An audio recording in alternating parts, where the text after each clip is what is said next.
Merci. Alors, on entre dans la période de questions qui va briser la glace.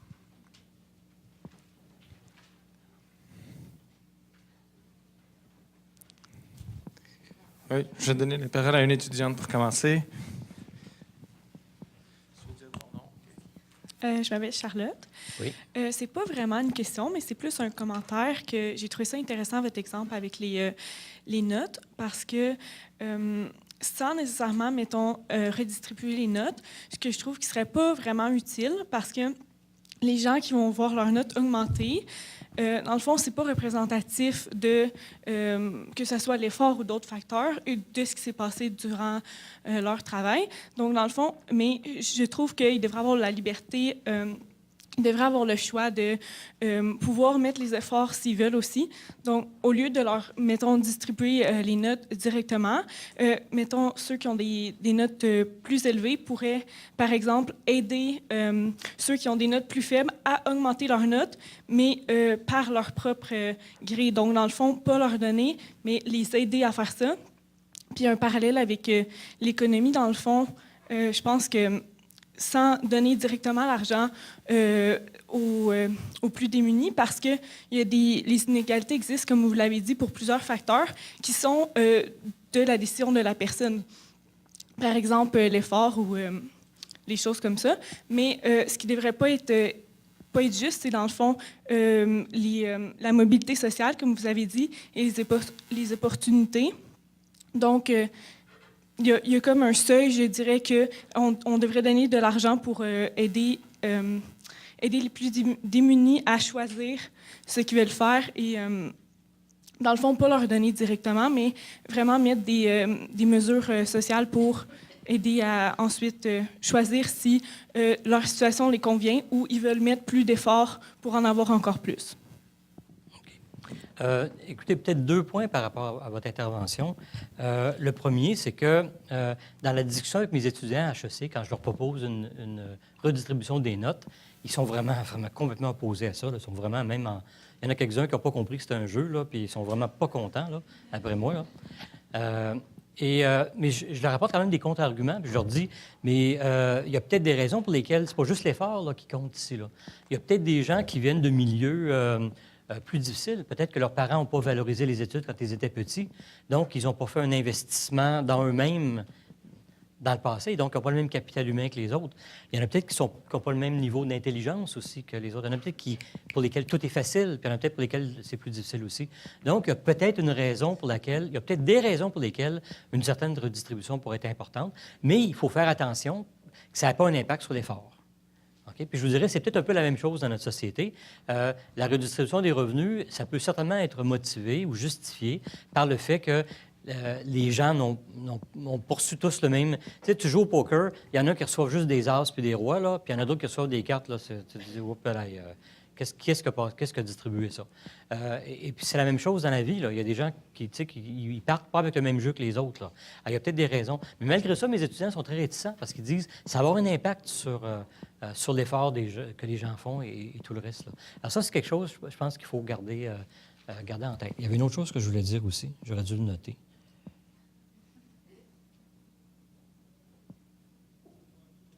Bon, en tout cas, on peut passer à une autre. Si ça me revient, là, Ici. Merci pour la conférence, monsieur. Écoutez, je vais faire un commentaire. Je vais essayer d'abréger. J'ai beaucoup de questions, mais je vais essayer d'abréger. Je suis sociologue, voilà.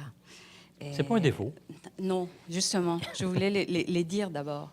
C'est pas sociologue parce que nous avons un autre regard sur cette question d'inégalité. Vous l'avez démontré d'une manière, je dirais, froide, très froide à la question, sans faire intervenir ces éléments-là. Et je vais me pencher surtout sur cette question-là que vous avez abordée dernièrement, enfin la question d'effort. Je poserai la question d'abord, comment mesure-t-on l'effort en société ? Est-ce qu'il y a des individus en société qui partent avec les mêmes balises économiques et structurelles, d'accompagnement économique, etc., pour pouvoir mesurer cet effort-là? Ensuite, est-ce que ces individus-là et dans les cas hypothétiques, donc qui part avec les mêmes balises, ont les mêmes possibilités de pouvoir réussir dans la vie. Vous avez souligné également la question de Bourdieu, que vous n'avez pas... Mais on est d'accord avec ça. Hein? Je suis d'accord avec vous. Là. Autrement dit, il n'y a pas juste l'effort, il y a d'autres choses qui... C'est-à-dire que l'interprétation que vous faites par rapport à l'effort, semble-t-il, qui repose sur l'individu. Or, cet effort-là, c'est un effort qui est mesuré socialement, d'après vos interventions. C'est-à-dire, vous avez, par exemple, donné l'exemple de ce PDG qui s'élève très, très tôt, qui est très productif, qui s'élève bien à l'aube, comme nous, les profs, par exemple, on s'élève à 5 heures du mat pour venir enseigner à 8 heures ici. Enfin, mais qui est très productif, semble-t-il, plus productif que les autres. Donc cet effort, est-ce qu'il est plus valable que l'effort qu'ils font les étudiants qui vont rester 15-20 ans peut-être dans les études pour avoir des PhD et pas de possibilité d'emploi, par exemple. Est-ce que ça, c'est un effort qu'on doit mesurer? Parfois, quand je vous entends, c'est cette... je ne sais pas, fonctionnalisme américain qui me tracasse un peu. Écoutez, je peux juste répondre à celle-là, parce que si vous dites plein de choses, je ne pourrais pas peut-être répondre. Et donc, la question, j'aimerais que vous reveniez sur la question d'effort, hein, et que vous m'expliquiez pourquoi vous faites intervenir Bourdieu alors que vous ne l'expliquez pas Bourdieu. La reproduction sociale. Et troisièmement, tout simplement, je crois avoir entendu que vous êtes un peu plus keynésienne que d'autres économistes, dans la mesure où vous dites qu'il faut aider ces gens-là. Est-ce que je me trompe? Bien, pour la partie keynésienne, oui, vous vous trompez, je pense, parce que je ne pense pas que ça a de rapport. Les Keynésiens, c'est plutôt une école de pensée qui croit que le gouvernement devrait intervenir pour stimuler l'économie quand l'économie ne tourne pas assez rapidement, mais il n'y a pas vraiment de lien entre le keynésianisme et puis des facteurs plus microéconomiques reliés à la redistribution des revenus, par exemple. On peut peut-être faire ce lien-là, mais Keynes, lui, il n'était pas là. Pour pallier à la pauvreté, il y en a des questions, par exemple, reliées à la définition de la pauvreté. Comment se fait-il que le gouvernement avoue dans sa loi sur la pauvreté qu'il existe la pauvreté, qu'on doit contrecarrer la pauvreté malgré la comparaison que vous dites? Mais écoutez, on est plutôt d'accord, là, parce que je vous ai dit justement, on ne devrait pas focusser sur les inégalités de revenus. On devrait focusser sur la pauvreté, sur la mobilité sociale et sur le fait de s'assurer que tout le monde a une chance égale au départ. Alors, on est d'accord là-dessus, là. Mais ça veut dire qu'il ne faut pas s'en aller puis commencer à hyper taxer les gens qui ont mieux réussi pour donner de l'argent aux gens qui ont moins bien réussi. Il faut faire l'effort dès le départ, s'assurer que dans les écoles, par exemple, les écoles dans les quartiers qui sont plus défavorisés, aient plus de ressources, plus de moyens. Il faut aider aux devoirs, il faut, etc., etc. Mais il y a des limites aussi à ce qu'on peut faire. Si quelqu'un n'aime pas l'école, peut décider que cette personne-là voulait décrocher puis n'accorde pas de préférence importante au futur, bien, c'est sûr qu'il va y avoir des inégalités de revenus suite à ça dans la société. Et c'est le seul point que je disais là-dessus. Maintenant, il faut aussi comprendre que le capitalisme ne récompense pas l'effort en tant que tel, il récompense les résultats de l'effort. Si vous étudiez pendant des années dans un domaine dans lequel il n'y a pas vraiment de demande pour vos services, bien, vous n'aurez pas un grand résultat en termes de revenus, sans doute. Et c'est le système dans lequel, de la même façon, moi, je trouve que mon fils, par exemple, qui dansait 8 à 10 heures par jour, 7 jours par semaine, avec un congé de temps en temps, puis quand je voyais ce qu'il faisait, pour ceux qui sont intéressés, je vous montrerai des photos tantôt, là. Puis quand je regarde le salaire qu'il faisait, écoutez, il était le premier danseur dans la plus grosse troupe au New Jersey, puis à sa dernière année, il faisait 38 000 par année. Et on se dit, c'est pas pire. Non, mais écoutez, là, quand vous êtes un des meilleurs de votre profession, là, avec un visa d'artiste de réputation internationale aux États-Unis, là, mais je veux dire, le capitalisme ne récompense pas la beauté de ce que les gens font. Le capitalisme ne récompense pas les efforts que les gens mettent dans quelque chose. Il récompense les résultats que les gens ont. Autrement dit, êtes-vous en train de faire quelque chose que les gens veulent? Et puis, si vous vous spécialisez dans un domaine dans lequel il n'y a pas vraiment une grande demande pour vos services, bien, le capitalisme va produire un résultat assez pas intéressant pour vous. D'ailleurs, c'est une chose que j'explique à mes étudiants au deuxième cycle en économie de la culture. Le capitalisme ne valorise pas les génies en art. Il valorise les gens qui proposent quelque chose que les gens veulent. On vit dans une économie d'échange. Et puis, êtes-vous capable d'offrir quelque chose que les gens veulent acquérir? À moins qu'on socialise complètement notre économie ou complètement le secteur de la culture, par exemple, mais il faut que vous proposez quelque chose que les gens veulent. Puis ça peut se faire sans dévaloriser le côté artistique, tout simplement en disant je vais amener les gens à voir ce que je fais avec quelque chose qui est accessible, mais je vais les prendre par la main puis je vais les amener à quelque chose de plus sophistiqué, plus moderne, plus tout. Mais il faut faire cet effort-là tout le temps. Là. Et puis, ben c'est ça. Mais ça ne veut pas dire que je... Écoutez, ma fille étudiait à McGill en violon, mon fils danseur de ballet, puis ma femme pianiste. Alors, les économistes ne valorisent pas que l'argent, je pense. Non, en fait, ma fille m'a déjà dit que, quand elle avait 8 ans, elle m'a dit qu'elle comprenait ce que je faisais dans la famille. C'est moi qui gagnais de l'argent pour payer les artistes de la famille. OK. On va prendre une autre question ici, elle a monsieur. compris la spécialisation des tâches. Oui, bonjour, je m'appelle William. En fait, c'est une réflexion qui fait suite justement à votre intervention actuellement. Il n'y a pas une injustice dans le fait que le capitalisme valorise certains secteurs au détriment d'autres. Par exemple, le secteur de la médecine ou le secteur, par exemple, financier, alors que dans le secteur des arts, on fait exactement le même nombre d'efforts, mais il est zéro valorisé. Est-ce qu'il y a une solution ou l'injustice est immuable et est là pour rester? Écoutez, dans le domaine de la culture, il y a plein de gens qui font beaucoup, beaucoup d'argent.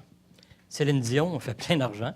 Puis je vous dirais, pas les économistes, mais les humoristes au Québec font plein d'argent. Pourquoi? Bien, c'est ça que les gens veulent aller voir. Les gens sont prêts à payer 50-75 $ pour aller voir un spectacle d'humoriste, puis l'humoriste va faire 12 spectacles l'un après l'autre. Après ça, il va changer de ville. Et puis, organiser maintenant un spectacle de quatuor de chambre et un quatuor à cordes, par exemple. Et puis, vous allez être chanceux si vous attirez 50 personnes dans une petite salle. OK, puis vous avez 4 musiciens sur scène. Là. Bon, mais là, on pourrait dire plein de choses. Mais dans le capitalisme, puis ça revient à ce que je vous ai dit, là, le capitalisme ne valorise pas ce qui est beau, ce qui est bon, ce qu'on trouve qui est meilleur pour la société. Il valorise tout simplement ce que les gens veulent. Et c'est pas plus que ça. Est-ce que ça veut dire qu'il faut qu'on soit tous épais dans la société? Non, pas du tout. Mais ça veut dire que les gens, particulièrement dans certains domaines, comme dans le domaine des arts et de la culture, ils ont un effort extrêmement important à faire pour rendre leur art accessible et intéressant pour les autres. Ils ne peuvent pas juste être assis dans leur coin et puis espérer que, comme ils sont des génies, qu'ils vont avoir un succès économique aussi. Mais, vous savez, si on remplace ça par autre chose, par le socialisme, par exemple, mais ça veut tout simplement dire que les gens qui vont avoir des jobs dans ce domaine-là puis qui vont être bien rémunérés, c'est les gens qui auront des amis bien placés à quelque part. Okay?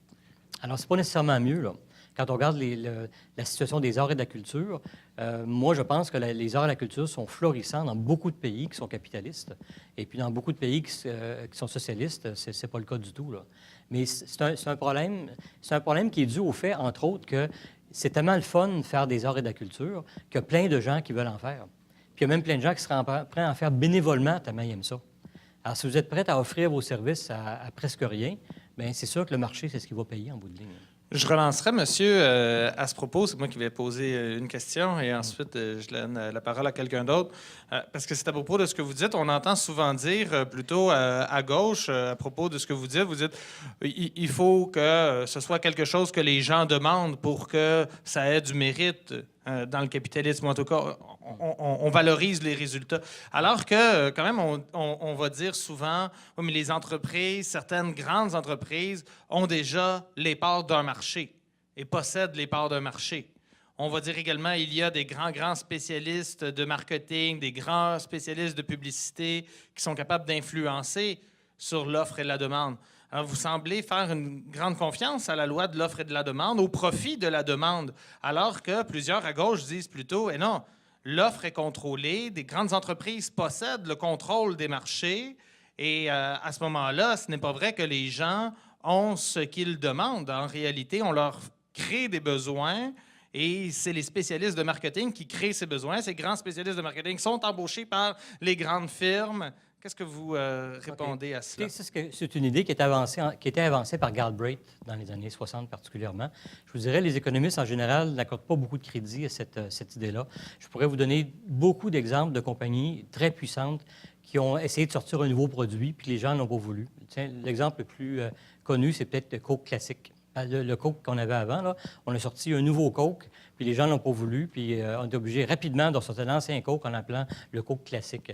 Il y a plein de compagnies. Si on regarde le Fortune 500 aux États-Unis, qui sont les 500 plus grosses compagnies, regardez le Fortune 500 aujourd'hui, puis regardez le Fortune 500 il y a 20 ans, il y a presque plus de compagnies qui sont encore qui étaient là il y a 20 ans puis qui sont encore là aujourd'hui. En fait, c'est drôlement difficile Maintenant, il peut y avoir des situations particulières. Si le gouvernement vous accorde un monopole dans un domaine, bien là, vous allez être encore là dans 20 ans, il n'y a pas de problème. Là. Vous n'avez pas de concurrence. Là. Mais s'il y a de la concurrence, là, c'est pas évident. C'est pas vous qui décidez ce que les consommateurs vont choisir. Maintenant, au niveau des arts et de la culture, bien, ça veut aussi dire que toute la mondialisation capitaliste, là, ça a ouvert des marchés pour plein de gens. Il y a plein de gens qui gagnent leur vie grâce à la technologie qui est amenée par le capitalisme, grâce à l'ouverture des marchés qui est apportée par le capitalisme. Il y a plein de gens qui ont des niches qui sont trop petites pour être capables d'être exploitées ici. Mais ces niches-là, à l'échelle mondiale, sont très grandes et puis ils sont capables de le faire. Alors, encore là, je pourrais vous nommer des artistes qui vivent de leur art parce qu'ils sont hyper populaires dans le sud de l'Italie ou en Haïti, ou etc. Là. Et ça, c'est le capitalisme aussi. Là. Et tous nos arts sont métissés aussi. Hein? Tous nos arts sont métissés. En fait, si vous regardez la musique québécoise aujourd'hui, elle a des influences de partout dans le monde. Et ces influences-là, ce n'est pas des influences décidées par un gouvernement, à quelque part, qui a décidé ce qu'on aurait, mais par la libre concurrence des idées, la libre concurrence des offres. Et écoutez, moi, personnellement, je trouve que notre offre artistique, elle est... moi, je n'ai pas de problème avec ça, notre offre artistique. Maintenant, ce que je trouve que, de façon générale, le niveau des gens n'est pas très élevé, puis ils s'intéressent plus aux humoristes, par exemple, qu'à la musique classique ou autre chose, bien sûr, mais qui suis-je, moi, pour décider ce que les gens devraient écouter puis devraient aimer? Les économistes, en général, on est aussi pas mal en faveur de ce qu'on appelle la souveraineté du consommateur. C'est-à-dire, c'est le consommateur qui devrait décider ce qu'il écoute. Okay. Je vais te donner la parole ici. Il y avait une question. Monsieur? Vous nous aviez annoncé un programme qui allait pouvoir traiter des inégalités sur la question des revenus, mais aussi sur la richesse. Et sur... c'était quoi le troisième? La consommation. La consommation. Vous disiez que, bon, certains préféraient la consommation. Vous n'avez pas beaucoup traité des autres. Qu'est-ce qui nous aurait... Qu'est-ce que vous nous auriez présenté sur les deux autres points? OK. Sur la consommation, les inégalités de revenus sont beaucoup plus faibles. Ça n'a aucun doute. Entre autres parce que les gens à leur retraite ont à peu près plus de revenus. Si je consomme ce que j'ai mis de côté avant, ce n'est pas un revenu, là. Okay? Si j'ai mis 400 000 $, à la banque, puis j'en consomme une partie à chaque année, bien, c'est pas... Alors, donc, la richesse peut faire ça au cours de la vie. C'est-à-dire le revenu va faire ça, puis la consommation va être beaucoup plus lisse dans le temps. Fait qu'on verrait moins d'écart de revenus entre les gens si on examinait la consommation et plus d'écart si on examinait la richesse. Mais ça, c'est un peu normal, juste à cause... Tiens, en fait, je ne l'ai pas apporté avec moi, là, mais je me suis monté un petit fichier Excel dans lequel je mesure le coefficient de Gini, donc c'est une façon de mesurer les écarts de revenus, à partir puis Excel est super pour calculer ça, là. Alors, je fais des hypothèses sur... on a deux types de personnes dans la société, par exemple, qui ont tel pattern de revenus, tel pattern de revenus. Et puis, donc, 100 % de la population est divisée en 50 % d'un, 50 % de l'autre. Bien, et ces gens-là ont des revenus qui augmentent avec les années à mesure qu'ils ont plus d'expérience. Mais vous le voyez, est-ce que vous êtes prof ici? Un professeur à la retraite, M. Richard Coddette. OK, bien, un prof qui entre ici, il fait combien à peu près?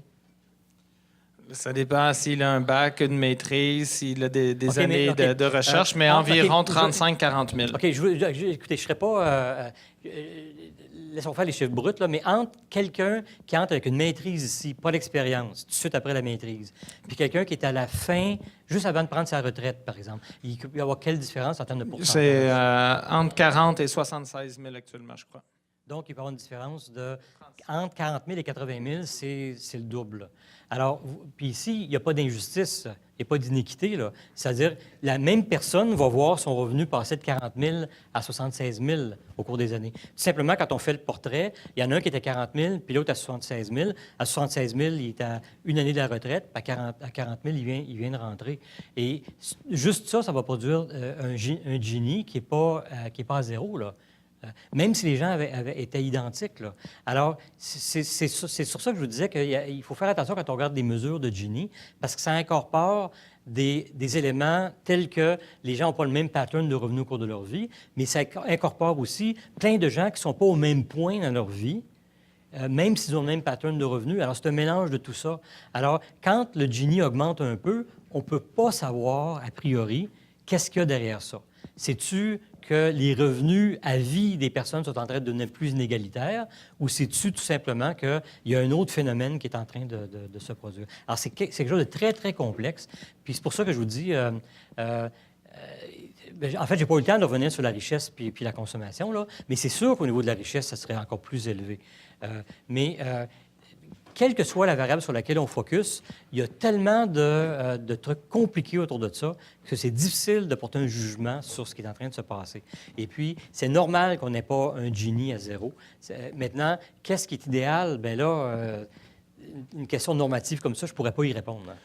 Vous avez 2 minutes, monsieur, pour répondre à cette dernière question, qui, je l'espère, est quand même difficile. On dit souvent que les pays riches s'enrichissent et que ça se fait au détriment des pays pauvres. Et vous avez donné des exemples dans votre présentation d'usines de textiles, par exemple, qu'on amène la production dans les pays asiatiques. Et on va dire à ce moment-là que les pays du Nord exploitent les pays du Sud et que s'il y a de la richesse dans les pays du Nord, c'est parce qu'il y a exploitation des travailleurs, des enfants dans les pays asiatiques, dans les pays d'Amérique du Sud. Qu'est-ce que vous avez à dire là-dessus? Je vous dirais que... et ça, c'est indéniable. Ça, il n'y a aucun problème de mesure là-dessus. Là. Les écarts de revenus mondiaux sont en train de baisser. C'est parce que la baisse est tellement rapide et significative qu'on ne peut pas rigoter puis dire on n'est pas sûr. Puis non, c'est fabuleux. Là. En fait, les pays les plus pauvres, c'est les pays qui croissent le plus vite. Il y a des exceptions à ça. Là. Il y a des pays qui sont très, très pauvres et qui ne croissent pas. La Corée du Nord, par exemple. Okay, ça ne croît pas. Mais quand vous regardez ce qui est en train d'arriver en Chine, ce qui est en train d'arriver en Inde, ce qui est en train d'arriver même en Afrique subsaharienne, dans beaucoup de pays maintenant, là, les revenus augmentent très rapidement. Alors, une autre question qui n'est pas la même, c'est celle de l'exploitation. Si être payé un salaire faible, c'est exploité, bien à ce moment-là, tous nos ancêtres étaient exploités parce que les revenus étaient beaucoup plus faibles il y a 100 ans. Ici. Et puis, j'irai même plus loin que ça. Si les revenus continuent à augmenter, comme ils augmentent pas vite, mais ils augmentent actuellement, bien, dans 100 ans, les gens pourront nous regarder et dire de nous qu'on est tous des personnes exploitées. Alors, tout ce qu'on peut faire, c'est produire quelque chose puis l'offrir. Si dans un pays, les gens sont très peu productifs puis chacun produit dans une heure très peu de valeur, bien, c'est sûr qu'il ne sera pas payé beaucoup. Mais ceci étant dit, le capitalisme, ça demeure la meilleure façon de sortir du pétrin. D'ailleurs, le chanteur Bono, qui a été très actif pendant 25 ans à peu près, le chanteur de U2, est-ce que c'est encore de votre âge, ça, YouTube? Oui. Pendant très longtemps, a fait la leçon aux capitalistes, puis au pays aussi, au gouvernement, en disant il faut oublier la dette des pays pauvres, etc., etc. Il a changé complètement son refrain depuis à peu près 5 ans. Il dit wow, ce qu'il faut faire, c'est arrêter de mettre les bâtons dans les roues, les entrepreneurs dans les pays pauvres, parce que c'est la meilleure façon de sortir du pétrin, en fait. Il faut que les gens travaillent, il faut qu'ils produisent. Merci, monsieur. Merci beaucoup. C'est une belle façon de conclure. Merci. Alors, merci beaucoup d'avoir été présent ici aujourd'hui.